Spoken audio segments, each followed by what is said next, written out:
नमस्कार, आप देख और सुन रहे हैं राजस्थान आज तक। मैं हूं विजय कल्ला। आज हम ऐसे विषय पर बात करेंगे जो आपके दिल को छू लेगा, दिमाग को हिला कर रख देगा और आपको कई बार ऐसा लगेगा कि ये मेरे फला मित्र के लिए बोल रहा हूं या मैं आपके खुद के लिए बोल रहा हूं या आपके फला किसी रिश्तेदार के लिए।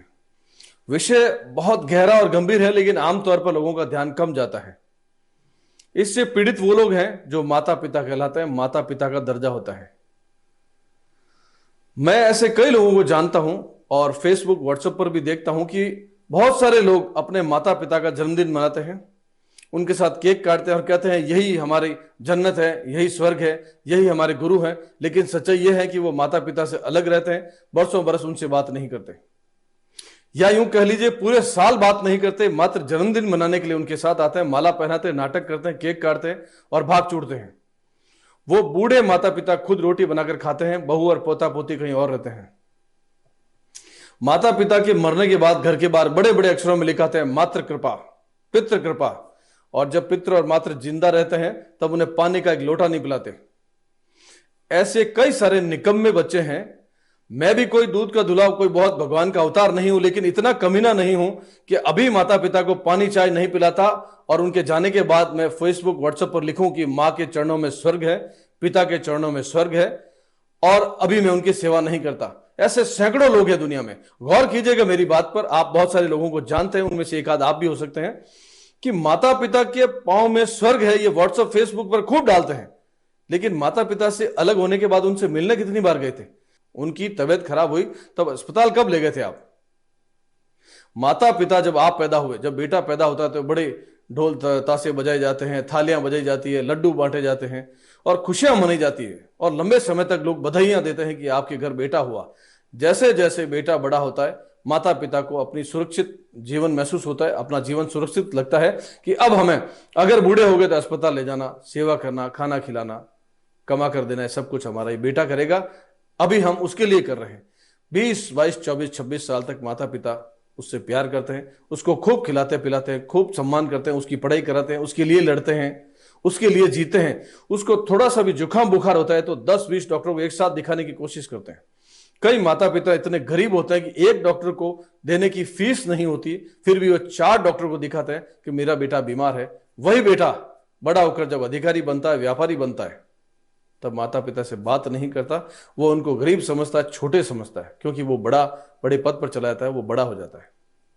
ऐसे खूब सारे लोगों को मैं व्यक्तिगत जानता हूं और कई सारे ऐसे लोग हैं जो व्हाट्सएप और फेसबुक पर खूब बड़ी बड़ी बातें करते हैं। माँ के चरणों में ऐसा है, पिता वैसे होते हैं, जीवन ये होता है, पिता छत होती है। लेकिन उस छत को जब आप जवान थे, वो जिंदा थे, कितनी बार अपने पोता पोतियों को, उनके पोता पोती को, अपने बच्चों को ले जाकर उनसे प्रणाम करवाया, उनसे कहा इनको प्रणाम करो, ये दादाजी हैं, ये दादी जी हैं, इनके साथ रहो, इनसे कहानियां सुनो। कब उनके पास गए? कई माता पिताओं को मैं जानता हूं जो तरसते हैं कि यार पोता पोती हमारे पास नहीं आते, हमारा बेटा उनको लेकर नहीं आता। हम बार बार फोन करते हैं तो कहते हैं अभी मैं व्यस्त हूं, अभी मैं मीटिंग में हूं, अभी मैं शहर से बाहर हूं, बच्चों की परीक्षाएं चल रही है। आप उनको तरसाते हैं, उनके दादा और दादी के लिए उनको तरसाते हैं, उनके पोता और पोती के लिए। और जब बच्चे दूसरों को, दूसरे अपने समकक्ष, अपनी उम्र के बच्चों को देखते हैं कि उनके दादा और दादी के साथ वो खेलते हैं, ददियाल जाते हैं, और जब किस्से सुनाते हैं तो वो अपने पिता माता से पूछते हैं कि ये दादा दादी क्या होता है, या इसके दादा और दादी इसके घर पर जो रहते हैं, इसकी पापा की पापा, इसके पापा की मम्मी रहती हैं जो उनके साथ खेलते हैं, कहानियां सुनाते हैं। पापा मेरे दादा और दादी कहाँ हैं? तो या तो वो झूठ बोलते हैं कि वो इस दुनिया में नहीं है, या कहते हैं कि वो कहीं दूर रहते हैं जहां हम जा नहीं सकते, मैं तुम्हें फिर कभी ले जाऊंगा, या कहते हैं वो इस दुनिया में नहीं है, मर चुके हैं। ऐसी नालायक औलादें व्हाट्सएप और फेसबुक पर खूब लंबी लंबी बातें करते हैं, अपने दोस्तों के पास ढींगे मारते हैं, दोस्तों से कहते हैं मेरे पिता के लिए मैंने ये किया था, वो किया था। लेकिन कई बार पोल खुल जाती है जब पता चलता है कि उनकी माता जी किसी प्याऊ पर पानी पिलाती है गांव में, अब वो मर गई है और गांव वालों ने उसको गांव में घुसने नहीं दिया, लाश को हाथ नहीं लगाने दिया। उनसे कहा कि ये हमारी माँ थी, इसको हमने रखा इतने साल तक, प्याऊ पर जब पानी पिलाते इसको खाना पीना हमने दिया था।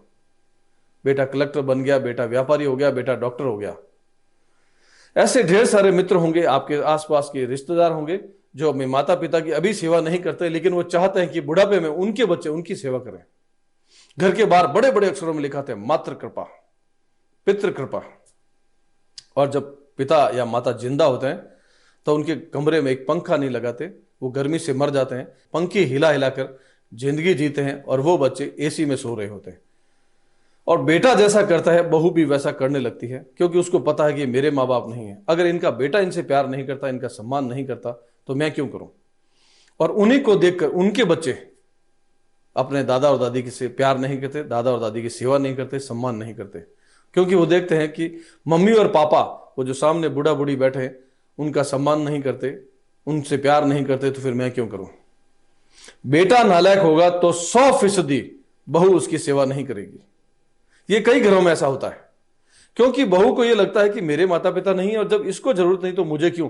वो तो उसके पति से 2 कदम आगे जाकर उनकी बेइज्जती करती है, उनके साथ सम्मानपूर्वक बात नहीं करती, उनको धक्के देती है, गालियां देती है। और कई बार तो आप वीडियो देखते हैं कि बहू सास ससुर को डंडों से पीटती है, धक्के देती है, घर से बाहर निकाल देती है। और कई बार तो प्रशासन को दखल देकर उनके माता पिता को घर में डालना पड़ता है और पाबंद करना पड़ता है। पुलिस डंडे लेकर आती है, उनको कानून की धमकी देती है कि हम आपको जेल में डाल देंगे या इस घर से उठाकर बाहर फेंक देंगे, तब वो माता और पिता को घर में लेते हैं। आपके भी बच्चे हो चुके हैं या होने वाले हैं, वो भी यही करेंगे जो अभी आप कर रहे हैं। न जाने क्यों जवानी में उनको लगता है, बेवकूफ जाहिलों को, कि ये माता पिता हमारे बोझ हैं, इनसे जितना दूर रहेंगे हमारा जीवन स्वतंत्र रहेगा, आजाद रहेंगे। बहू मतलब टी शर्ट पहनना चाहती है, बहू सलवार सूट पहनना चाहती है या पता नहीं क्या करना चाहती है, इसलिए उनको धक्के देकर बाहर निकालना चाहती है। यार हमारे भारतीय संस्कार और उनको समझो। विदेशी जो है वो हरे रामा हरे कृष्णा कर रहे हैं, धोती कुर्ता पहन रहे हैं। विदेशी महिलाएं, अंग्रेज जब हमारे देश में आती है देखिएगा, साड़ियां पहनती है, मेहंदी लगाती है, और आप निक्कर चड्डी पहनकर सड़कों पर घूमना चाहते हैं, 15,000 की फटी हुई जींस पहनना चाहते हैं और 1,000 रुपए में साबुत जींस अच्छी मिलती है वो नहीं पहनना चाहते। संस्कारों की लड़ाई है। जब आप पैदा हुए थे माता पिता कितना खुश हुए, कई दिनों तक पार्टियां दी थी। अब तो फैशन चल चुका है कि शराब की पार्टी देते हैं, खाना पीना खिलाते हैं, कई कई दिन तक राजी होते हैं, और बाद में वही बेटा माँ बाप के लिए कितना खतरनाक हो जाता है। या तो उनके मरने की कामना करता है, और कई बार आप टीवी पर देखिए, अखबारों में देखिए, पढ़िए कि पिता की हत्या कर दी, उसको 20 फीट जमीन नहीं दी, पिता की हत्या कर दी, उन्होंने उसको कार नहीं दिलाई, पिता की हत्या कर दी क्योंकि उन्होंने उसको मोटरसाइकिल नहीं दिलाई, स्मैक नहीं पीने दिया। कुल्हाड़ी से माँ की हत्या कर दी, माँ को शूट कर दिया, माँ का गला दबा दिया क्योंकि माँ उसकी राह में रोड़ा थी, वो उसको जमीन नहीं बेचने दे रही थी, या उसको कार नहीं खरीदने दे रही थी, या उसको मोटरसाइकिल नहीं खरीदने दे रही थी। मैं सेवा का मतलब ये नहीं कहता कि आप श्रवण कुमार की तरह कावड़ में बैठा कर माता पिता को यात्रा में निकल जाओ, लेकिन अगर एक ही घर में रहते हो तो 1 गिलास पानी पिला सकते हो, साथ बैठ के बातें कर सकते हो, तबीयत पूछ सकते हो, और बीमार होने पर दवाई लाकर दे सकते हो। माता पिता ऐसा नहीं कहते कि हमें फ्लाइट में घुमाओ, हवाई जहाज में ले जाओ, हेलीकॉप्टर में ले जाओ, किसी तट पर यात्रा करवाओ, सिर पर बैठकर टोकरी में लेकर घूमो, ऐसा नहीं कहते। उन्होंने जरूर कंधे पर बैठाकर आपको मेला दिखाया था, कंधे पर बैठाकर बहुत दूर तक यात्राएं की, घुमाते हैं, गप्पे मारते हैं, आपको बैठकर फोटोएं खिंचाते हैं, सिर पर बैठाकर, कंधे पर बैठा के आपके साथ हंसते खिलखिलाते हैं।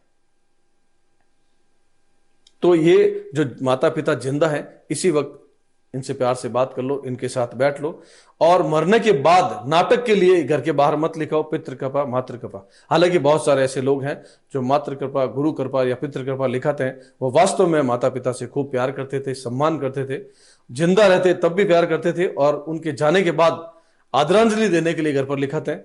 उनको मैं प्रणाम करता हूं, और जो नाटक करते हैं मेरे हिसाब से उचित नहीं है। मेरी बात कई लोगों के यहां लगेगी, कई लोगों को यहां कर हिला के रख देगी। आपके आसपास भी ऐसे लोग होंगे, और अगर आप ऐसा भी कर रहे हैं तो थोड़ा सा सुधर जाइए। मेरी बात कड़वी है लेकिन अच्छी है। नमस्कार, जय हिंद, जय भारत। इस वीडियो को लाइक करें, हमारे चैनल को सब्सक्राइब कर बेल आइकन जरूर प्रेस करें